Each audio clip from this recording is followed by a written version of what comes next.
떠오르는 생각이 뭐가 제일 떠오르세요?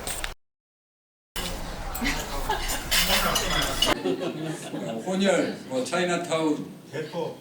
사실 개토, 도시 쪽에서 이야기하시는 이런 이야기 나오지만 일반적으로 많이 생각하는 것은 다문화 가족, 다문화 가정 그런 이야기들 많이 사실 떠올리거든요. 그러다 보니까 요즘 와서는 오히려 다문화 가족분들이 다문화라는 용어를 우리한테 안 써줬으면 좋겠어 이런 이야기가 나올 정도입니다. 그래서 최근에 와서는 상호문화 뭐 이런 쪽으로 좀 이제 바뀌어가는 추세가 되고 있고요. 그래서 그런 내용들을 좀 제가 잠깐 이야기를 드리도록 하겠습니다.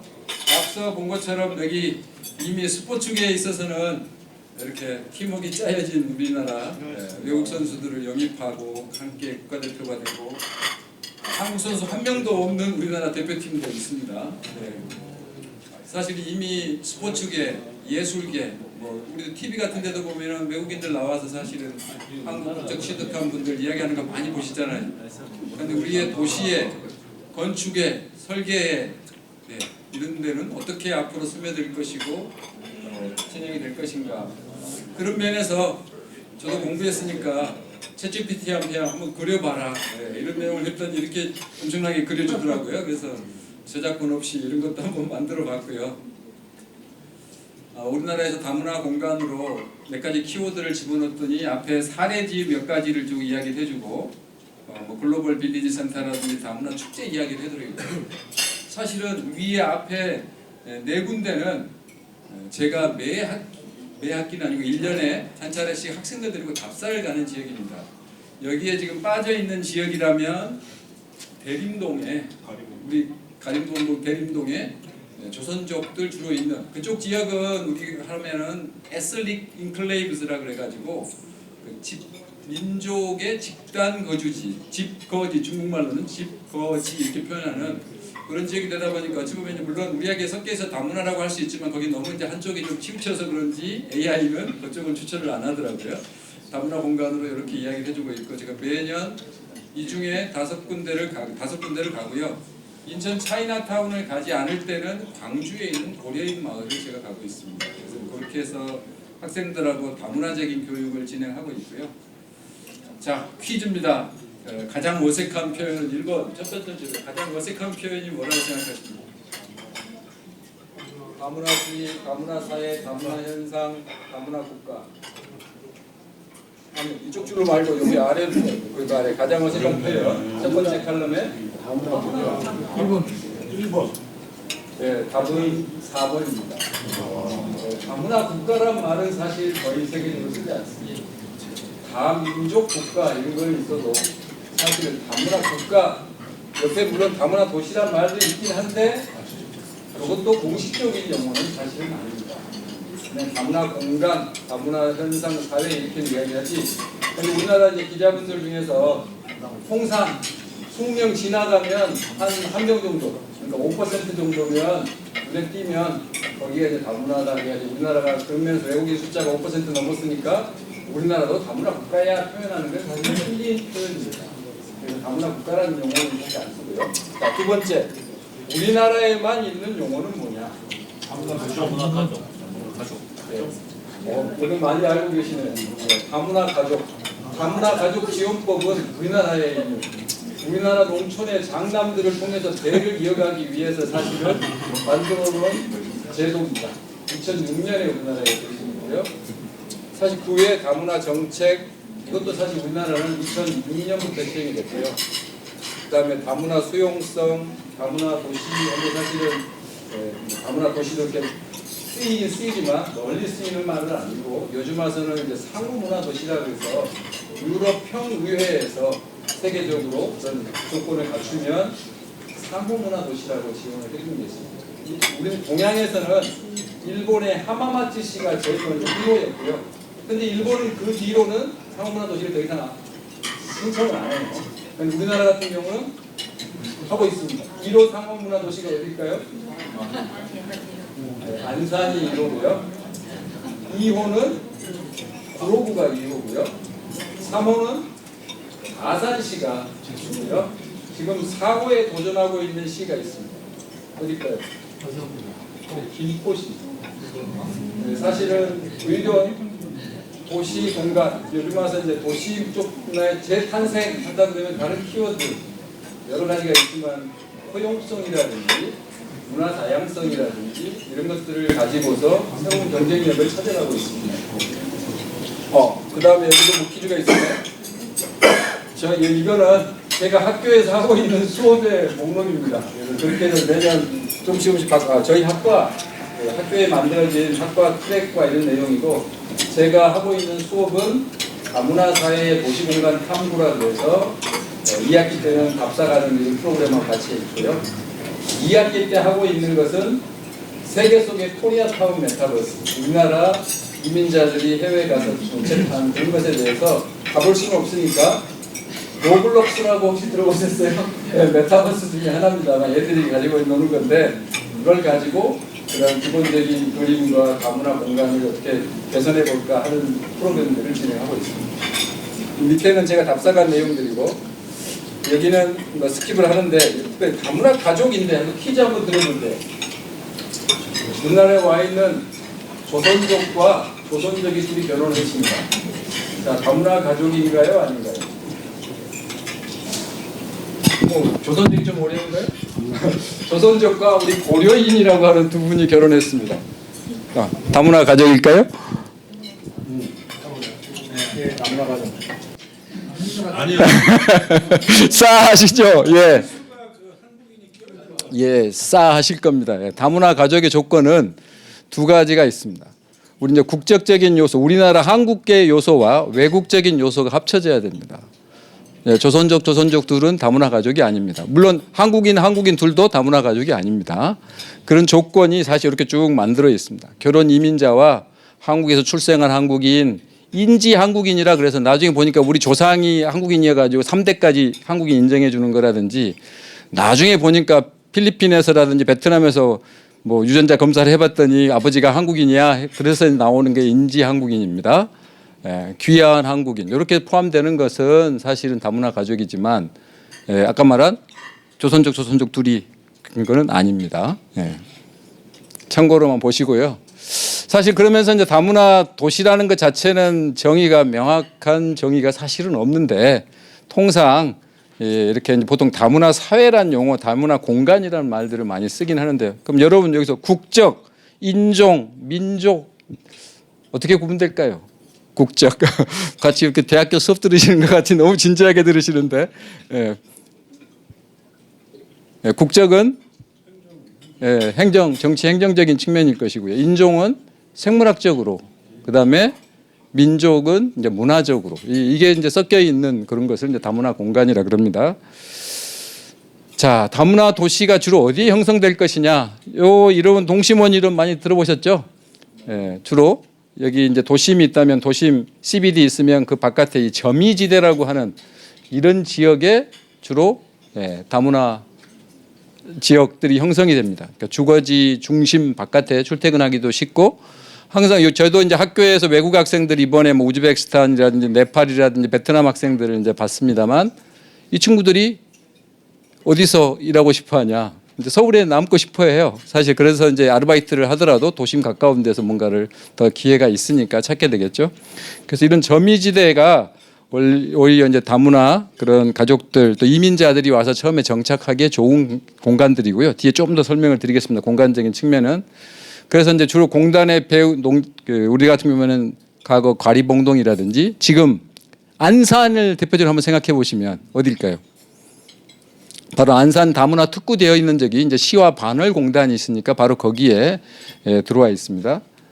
또 이제 대도시 저렴 주거지, 교통도 발달하는데 주거지도 싼 곳. 그 대표적인 것이 아까 대림동 관련된 부분입니다. 왜 그런 쪽은 들어올까요? 사실은 원래 거기가 비싼 지역이 원래 가리봉동에 주로 많이 처음에 들어왔었는데 왜? 구로공단의 과거 우리 벌집이라고 했던 그런 공간들에 많이 차지했었다가 그쪽에 재개발되면서 그 다음 대안지를 찾는데 마침 대림동 쪽에 큰 불이 나가지고 사실은 그 지역의 집가가 떨어지면서 그 지역으로 들어왔습니다. 그런데 이런 지역들은 집주인들도 좋아해요. 집을 굳이 안 거쳐도 그 사람들이 와서 살면서 때때 꼬박꼬박 월세를 내주기 때문에. 그런데 나중에 가서는 이제 누가 이걸 재개발하고 어떻게 할 거냐 문제가 남아 있습니다만 저기 정착하는 데는 주로 그렇게 가고 있고요. 그 다음에 이제 많이 가는 지역은 외국 관련 주변 시설, 뭐 이태원 한번 생각해 보시면 쉽게 좀 떠오르실 수도 있을 것이고, 군사 시설이 있는 곳이라든지 또는 외교 관저가 있는 곳, 뭐 외국 같으면 이제 중국으로 친다 그러면은 상해 뭐죠? 황포강 건너편에 보면 외탄, 와이탄 같은 경우 그런 조개지라든지 이런 지역들로 주로 들어가겠죠. 그 다음에 이제 들어간 지역은 우리 동부 이천동 일본인 마을이라든지 또 설해 마을에 있는 프랑스 학교에 있으면서 들어가는 곳이라든지, 이제 원래 이제 많이 있었지만 요즘 작아지긴 했는데 한남동에 뭐 독일인 마을이라든지 이런 지역들은 바로 이렇게 이제 전문 인력이 추구하는 그런 공간들이 있을 수 있겠습니다. 문화 변형 이런 거는 좀 넘어가겠습니다. 우리가 흔히 연식이 좀 되신 분들은 이해를 하시겠습니다만 변형이란 말이 어려우실 것 같은데, 접변이란 말 들어보셨죠? 우리 자음접변 해가지고 맨날 배웠었는데, 문화가 서로 만나는 거 접촉해서 변화되는 걸 뭐 접변이라 그럽니다만, 대부분 뭐 식민지 정복이라든지 또는 뭐 교역, 선교 활동, 원주민의 강제 이주, 또 요즘 자발적 이주인데 요즘 같은 경우에 큰 이슈로 떠오른 것 중에 하나가 기후 온난화, 지구 온난화와 기후 변화로 인해서 생기는 집단적인 이주가 지금 준비되어 있습니다. 뭘까요? 예, 뭐 투발루 섬이라든지 이런 데서 물에 잠기실 때 그 지역 전체 사람들을 어디로 옮겨갈 거냐, 이게 문제입니다. 각각 흩어지게 갈 거냐, 아니면 그 민족 전체를 어디로 옮길 거냐, 이런 부분들이 앞으로 기후 변화와 이주의 문제에서도 대두될 수 있는 상황들이고요. 이거는 이제 우리 수업 시간에 주로 사용되는데, 그 문화 변형은 비대칭적이다, 뭐 이해하시겠죠? 지배 문화가 종속 문화를 완전히 변화시키거나 새로운 문화가 만들어주는 면에서 긍정적인 효과가 있을 수도 있고, 어떤 그래서 전통 문화를 부활시킨다든지 이런 것들도 있을 수 있습니다만, 아예 이제 황폐화돼 버리는 경우도 있죠. 대개 뭐 스페인이라든지 유럽의 문화가 인디안 문화를 사실은 잠식해 버렸다든지, 그 인디안들은 원래 술을 약한 술을 마셨대요. 그런데 이제 유럽에서 독한 술이 들어오면서 인디안 문화 자체가 사실 없어진 거라 이렇게 볼 수 있겠고요. 이제 동화입니다. 그러니까 접변해 가지고 서로 간에 사실 풍요로워지기도 하고 일부 황폐해지기도 하지만 그래도 서로 영향을 주고받는 게 있다면은 이제 이게 동화는 그야말로 흡수되어지는 과정이죠. 그런데 이제 대체로 보면 동화에 7단계가 있는데, 처음에는 이제 종교적인 신념 이걸 빼놓고 나머지는 이제 언어라든지 음식 따라가다가 나중에 이제 자기들끼리 친목단체, 마치 이탈리안 사람들은 이탈리아에서 자기들이 마피아 조직해가지고 그죠? 서로 간에 자정 또는 자조 능력을 키우는 그런 형태로 가고, 그리고 주류 민족에서 이제 배우자를 선택하고 이런 2단계는 3단계인데, 초기에 우리나라도 이민간 1세 또 1.5세들 2세들은 결혼을 어떻게 했을까요? 네, 바로 교포들끼리 주로 결혼을 했고요.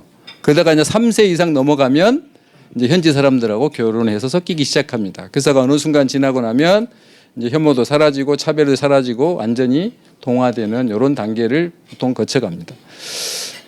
제가 사실은 이 과정에 2번 결석을 했는데요. 한 번은 브라질하고 아르헨티나에서 우리 이제 중남미 재외 동포들의 그런 상황들을 보러 브라질이랑 아르헨티나를 가느라고 그랬었고, 또 한 번은 우즈베키스탄에 갔다 올 일이 있어서 사실은, 근데 그게 결국은 다들 이제 우리 재외 동포든지 또는 외국 학생, 유학생 유치나 그런 것들과 교류 때문에 다녀오긴 했었습니다만, 여하튼 뭐 그런 조건들 속에서 점점점 어느 지역은 아예 동화돼 버린 것도 있고, 근데 우리나라 사람들은 브라질이든 아르헨티나 가서도 나름대로 우리나라도 지원해 주려고 하고 한국적인 것을 찾으려고 하는데요. 옆나라 일본만 돼도 우리하고 완전히 다릅니다. 일본의 재외 동포 정책이라고 하는 것은 굉장히 단순해요. 왜요? 일본이 해외로 나간 대표적인 사례가 브라질 말고는 거의 없습니다. 상파울로만 해도 브라질 사람들이 100만 명이 살고 있고요. 그런데 그 일본 사람들은 그냥 가서 거기에서 현지에서 자기들이 잘 살면 돼, 이 정도 생각을 주로 많이 하고 있고, 그러니까 우리하고처럼 이렇게 복잡하지는 않더라고요. 예, 그래서 근데 우리는 굉장히 뭐 한글학당에 가서도 도와주기도 하고 여기 가서도 도와주고 저기서 도와주고 뭐 온갖 단체들마다 다 가서 도와준다고 하는데, 예, 서로 간에 이렇게 코디네이션이라든지 협력이 좀 잘 안 돼가지고 중구난방인 게 참 많은 게 좀 아쉬운 부분들이 좀 있었습니다. 자, 아까 우리나라의 이민자 밀집 지역은 어떻게 형성되느냐는 역사를 간단하게만 살피겠습니다. 뭐 개항에서 일제 시기 이런 내용들은 앞서 조금 이야기 드렸지만 대표적인 게 서울의 이제 용산, 예, 지금겠죠. 그래서 원래는 그 개항지 중심에 제가 인천 차이나타운을 가보면 거기에 초창기에 6개 국가에서 조차지 쓰고 있더라고. 우리나라도 거기서 보면 조개가 중국 사람들, 일본 사람들 그런 경계 같은 것도 있고요. 초기에 그런 시설들도 있습니다. 기회 되시면 인천 차이나타운 한번 가보실 만하다 생각이 되고, 그 다음에 이제 주로 왔던 것이 개항지 말고는 서울 시내라면 일본 사람은 주로 어디를 차지했을까요? 여러분 알고 계신 이게 명동 지금요. 충무로, 명동. 그래서 우리 장군의 아들 영웅시대 같은 데 보면 이쪽 충무로를 중심으로 그다음에 명동의 김두한과 이쪽에 충무로 쪽에 명동의 본초매에 있는 하야시 해서 뭐 싸운 걸 많이 보셨을 거예요. 그다음에 이제 용산은 이모군란 때 청나라 군대가 사실 주둔했던 적도 있었고, 그리고 나서는 이제 뭐 미군이 이렇게 들어온 그런 상태가 되죠. 그리고 이제 지금의 저도 이제 이태원을 사실 내일 아침에 학생들하고 방문을 합니다. 예. 그러긴 한데 이제 이태원은 모스크가 하나가 있어서 그것으로 인해서 이제 훨씬 더 그 성원을 보느라고 많은 사람들이 찾아오는. 그 최근에 가보면 뭐 인도네시아, 네팔, 파키스탄 뭐 그런 쪽으로 해서 할랄 음식점들이 굉장히 많이 들어서 있고 그런 명소화되어 있습니다. 그 다음에 이제 우리 해방 이후부터 60년대는 미군이 주둔하면서 뭐 아시는 것처럼 용산 아까 이태원 말씀드렸지만 미군이 있었던 의정부, 동두천 이런 지역들이고, 일부는 뭐 가슴 아픈 우리 역사들도 있기도 하고요. 그래서 이분들이 이제 미국으로 같이 남편 따라서 들어가서 산 분들도 있고 또 그러다가 실패하고 어려운 분들도 있고, 이제 그런 것들에 대한 구술사로 정리된 것들도 보면 참 그 우리의 아픈 현실들도 많이 좀 드러나긴 합니다. 그리고 이제 7, 80년대는 우리나라도 이제 경제 발전할 때 선진국들도 주재원들이 많이 들어와 살았고요. 그럼 그 주재원들이 살던 곳이 앞서 말씀드린 것처럼 동부 이촌동에 그 지역에 이제 외인 아파트 같은 거 예전에 있었다가 남산 쪽에 이제 폭파시키기도 했지만 그 밑에 이제 한남동에 조금 남아 있는 것이고, 나머지는 이제 일본인 사람들이 주로 살았던 것이 동부 이촌동 지역이고요. 그러니까 이제 설해마을 같은 경우는 프랑스 학교가 들어오면서 이제 거기가 생겼는데, 여기는 대체적으로 보면 주재원이나 또 대사 외교관들이 왔다가 빠져나가면 다시 바톤 터치 해가지고 그 지역으로 들어오고, 그러다 보니까 이런 지역은 확 늘지도 않고 줄지도 않습니다. 이제 그런 지역들이 주로 되겠고요. 자, 90년대 그 이후로 이제 우리나라가 경제 발전하면서 우리나라도 3D 업종에 사람들이 안 가기 시작합니다. 그러면서 이제 산업기술 노동자들이 사실 들어오게 됐었고, 통상 이제 3년 계약을 하고 들어오고요. 이 사람이 좀 일을 잘하거나 또 혜택을 주면은 4년 한 10개월까지 있을 수 있는 그런 조건. 최근에 와서는 이제 기업주가 공식 고용을 하면 또 달라지는 쪽으로 계속 이제 완화시켜 가고 있습니다. 또 우리 일손이 부족하다 보니까 최근에 보면은 우리나라만큼 유학원 학생들에게 아르바이트를 정말 다양하면서도 폭넓게 허용해주고 있는 나라도 드뭅니다. 석사 박사 학생들 중에서는 자기가 한국어 능력 5급이 되면요 35시간까지 아르바이트를 할 수 있고요. 최근에는 요양보호 관련된 이제 직접 일도 어느 정도 할 수 있도록 뭐 그렇게까지도 굉장히 다양하게 우리나라에서는 허용을 해주고 있습니다. 외국 같은 경우는 제가 지난 우즈벡 갔더니 우즈벡 학생들이 왜 우리나라 많이 올려가느냐. 우즈벡에서는 석사 대학원 그 나라 내에서도 대학원 다니면 아르바이트를 못 한대요. 근데 오히려 한국에 오면 아르바이트를 해서 자기 학비도 벌고 그렇게 할 수 있는 이런 조건이 되다 보니까 한국 학생 많이 찾고요. 또 나라에서도 최근에 유학생 300K 해서 뭐 그거 있잖아요. 그래서 그런 것들이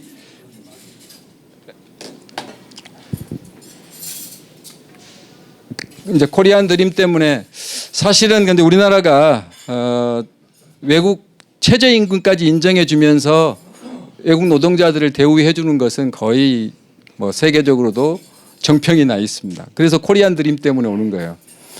예전에 두바이도 다녀보셨고 여러분들 싱가포르나 뭐 다녀보시면 어떻습니까? 필리핀 가사 도우미든 인도 택시 기사든 와 있으면 얼마씩이에요?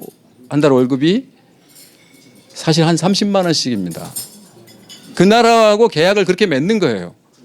예, 그 나라하고 임금 격차가 너무 크면 다들 가려고 그랬거든요. 그럼 불법 이민자들이 많이 생길 수 있으니까 오히려 협정을 그렇게 맺는 거거든요. 그런데 우리나라는 그런 쪽에 정책 받아서 한다는 것 자체가 사실은 발달하지가 않았었기 때문에 바로 이제 우리가 먼저 들어왔던 사람들이 아까 말한 다문화 가족을 도와줘서 우리 농촌 지역이 먼저 다문화 가정이 되면서 그렇게 됐고 그 다음에 조선족들을 많이 받아들이고 그래서 우리 동포니까 뭐 거의 그렇게 되면서 사실은 제도적인 장치가 정교하게 안 만들어지고 지금까지 도입이 됐던 거예요. 그런데 최근에 와서는 이제 강남 쪽에 모릅니까?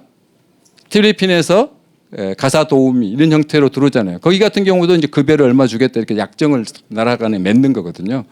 이제 더 발전하게 되면 우리가 이제 부족한 인력이 있다 그러면 사실은 뭐 조선소의 일손이 부족해 그러면은 거기에 구체적으로 그런 센터를 만들고 그 사람들을 데려오고 계약 조건을 맞추고 이렇게 해야 되는 겁니다. 그래서 그렇게 우리가 점점 더 발전해 갈 거고요.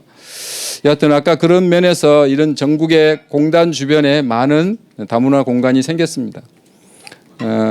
그리고 아까 이제 이민자 밀집 지역이라고 하는 것은 이제 도심 주변에 아까 저렴하면서도 주거지를 그렇게 가져갈 수 있는 공간들에 생기게 되는데 아까 대림동이 왜 생겼냐? 바로 2호선 지하철 다니면서 교통이 편리하고 그러면서도 가장 저렴한 주거로 쓸 수 있는 공간이 대림동이어서 대림 2동 엄청나게 지금 거의 꽉 차죠. 거기에 대동초등학교라고 있는데요. 거기는 학생의 거의 99%는 조선족 동포들입니다. 한국 학생이 한두 명 있고요. 그 학교 같은 경우는 이중언어 교육을 시키더라고요. 들어온 애들이 대부분 다 한글 못하니까 중국어로 하고 기본적으로 한국어를 좀 가르치는 이런 식으로 지금 학교에서 이중언어 과정들이 진행되고 있습니다. 그리고 나머지는 뭐 스킵을 하면 되겠고요. 앞서 말씀드린 건 배경에 대한 좀 설명입니다. 그런데 이제 공단 배우 노동자 주거 지역 같은 경우는 사실은 뭐 꾸준해요. 아까 산업 노동자들이 왔다가 또 빠져나가더라도 또 들어오고 또 나갔다 또 들어오고 이런 식으로 이러기 때문에 여기는 크게 변동이 없고 그런데 이제 궁극적으로 가서는 안산 같은 경우는 궁극적으로 그 주변에 있는 수많은 이제 노후 주거지가 생겼을 때 그것을 어떻게 할 것이냐. 이게 이제 뭐 재개발이든 뭐 재생이든 어떤 방법으로 처리해야 되느냐. 이게 지금 가장 숙제로는 남아 있습니다.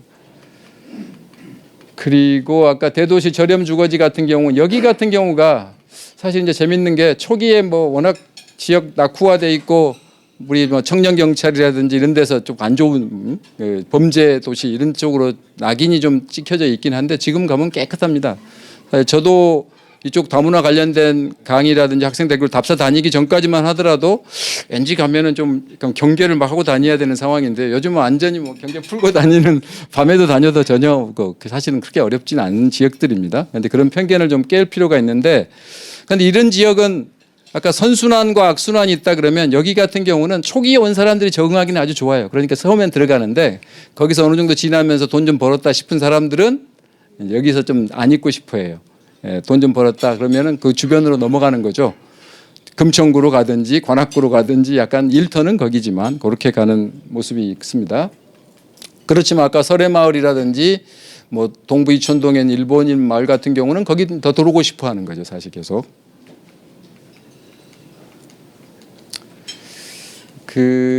뭐 이거는 스킵하시고 전문 인력 고급 주거 단지는 선진국끼리는 모여 사는 경우는 있는데 개발도상국 사람들끼리 모여 사는 곳은 없습니다. 그 사람들은 어쨌든 간에 자기들끼리 모여 사는 것을 그렇게 썩 좋아하지 마음은 좋아할지 모르지만은 실제 그렇게 드러나는 걸 원치 않고 오히려 자기들이 선진국 사람들하고 가까이 있고 그들의 인너 서클에 들어가기를 더 원하는 그런 모습이 나타나고 있다고 보여집니다. 우리나라에 있는 현재 모습이고요. 앞서 말씀드렸고 제가 광주 광산구에 다녀온 게 고려인 마을입니다. 사실은 이제 혹시 고려인하고 조선족 가장 큰 차이가 뭘까요? 우리나라에서 똑같이 비자는 F4 비자를 가지고 살고 있는 분들인데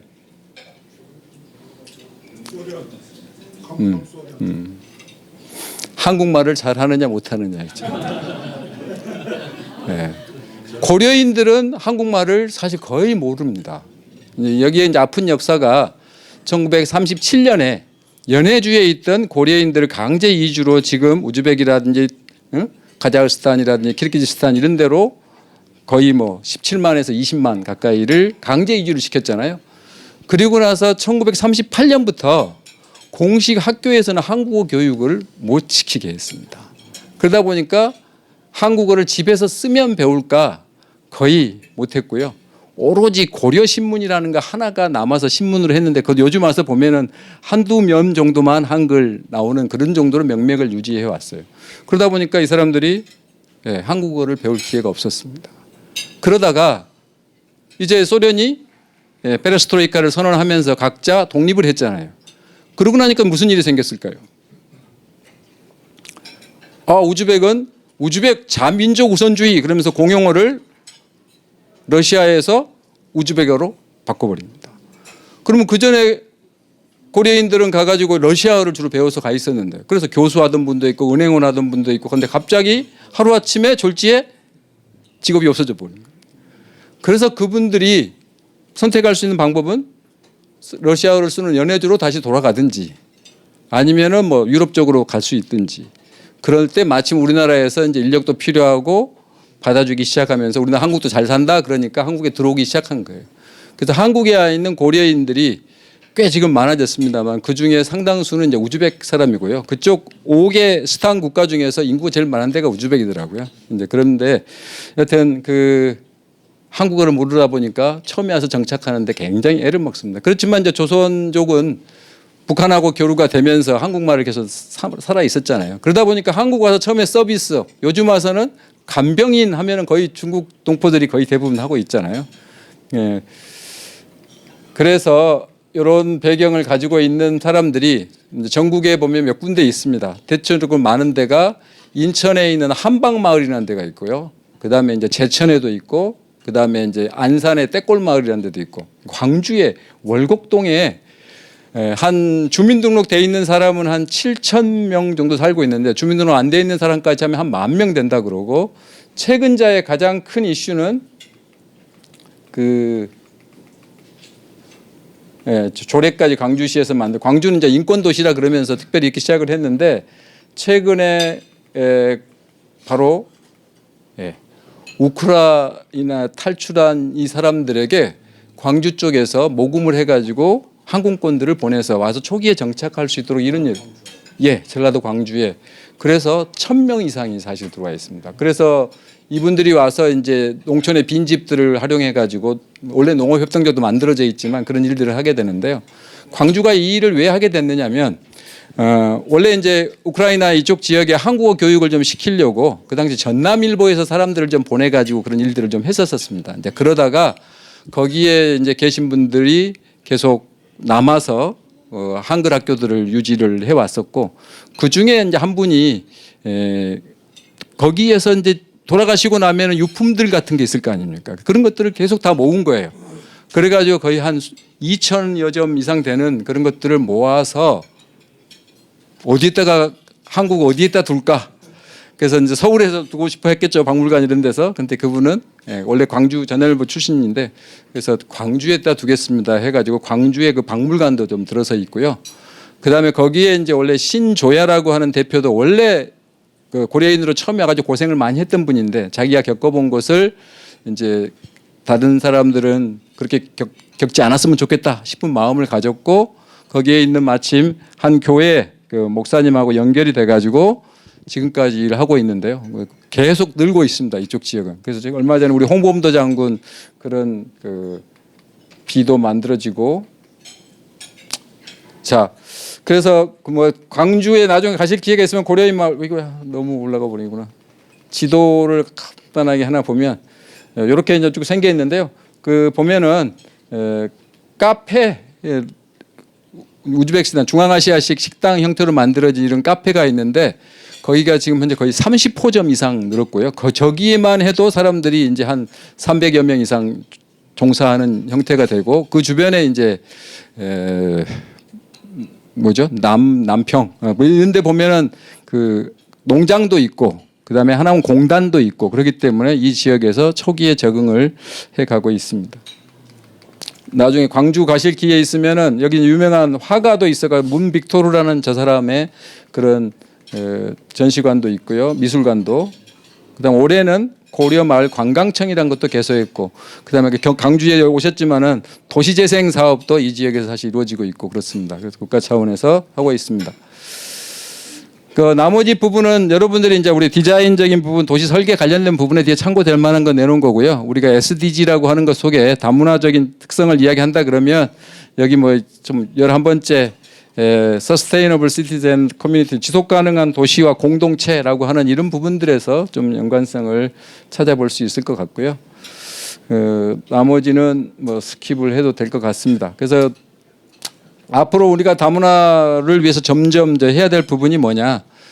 저는 이제 다문화적인 감수성 또는 뭐 수용성 이렇게 표현합니다만 한 가지 예만 들고 마치겠습니다. 우리나라는 이제 외국 학생들이 들어왔을 때 한자 교육을 시키면서 너희 이름을 중앙아시아 애들한테 한자로 써봐라 이렇게 이제 한자로 정해라 이렇게 하는 거예요. 그랬더니 한 친구는 이름을 이슬유 우리나라 한자 그래서 유한이라고 이름을 짓겠습니다. 이렇게 해서 걔는 유한이라고 이름을 지었고요. 한 애는 미적미적 거리고 있으니까 선생님이 너 한국이라 그래라. 그래서 유한이라고 이름 지은 애와 한국이라고 이름 지은 애가 어떻게 됐을까요? 유한이라고 이런 애는 자기 이름을 유한이라고 달고 다니면서 이렇게 유한이라고 불리기를 좋아하고요.